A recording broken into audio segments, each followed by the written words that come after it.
Now at 11, murder in Iredell County. A man dies in a domestic incident that took a violent turn. Why police say they're still looking for suspects even after making an arrest. And we're going to start off the hardest question of all. Caught on camera, a TV reporter becomes the story after being shot at during an interview. Yeah, that's how all this started, was with the pinball machine. And call it the ultimate man cave, how a local gamer turned his basement into an arcade nirvana.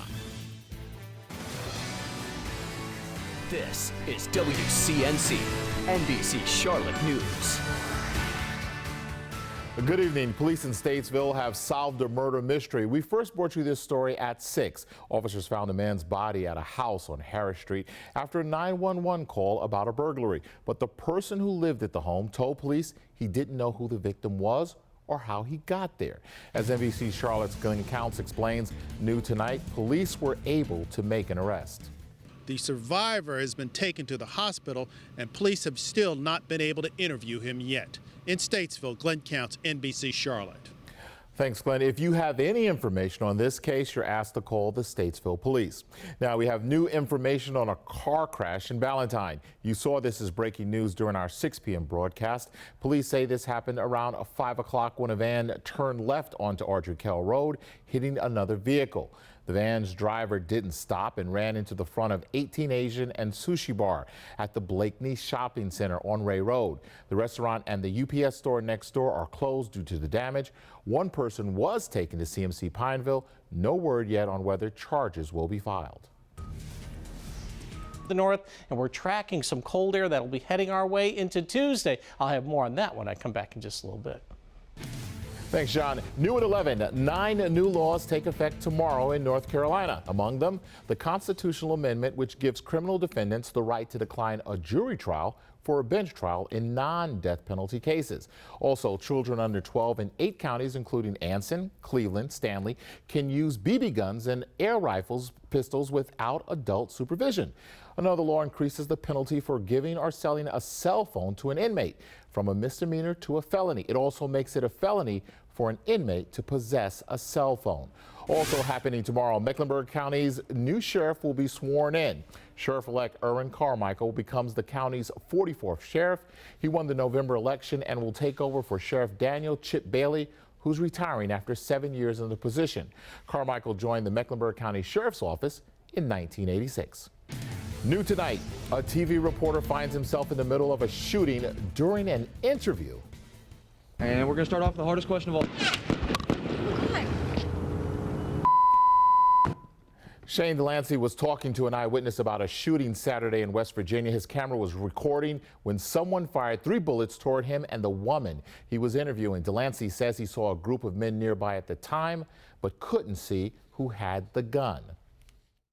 When I heard the first shot,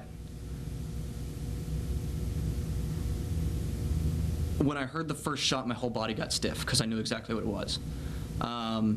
It was only when I got behind the car that I realized how close it was, because you could hear that zip.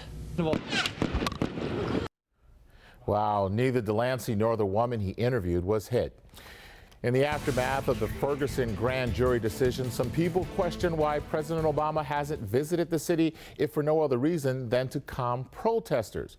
Massachusetts Governor Deval Patrick says the president probably won't visit during the ongoing federal investigation into the Michael Brown shooting. Patrick led the Justice Department's Civil Rights Division from 1993 to 96. And in an interview today on NBC's Meet the Press, he says the president respects the legal process.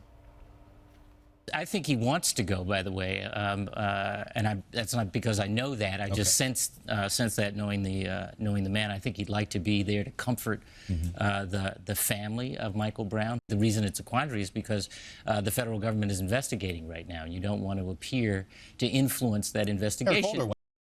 Michael Brown's parents plan to pursue legal action against Darren Wilson, the now former police officer who shot their son. Today, their attorney, Benjamin Crump, says that they were disturbed with Wilson's recent TV interview where he said his conscience was clear and he did his job.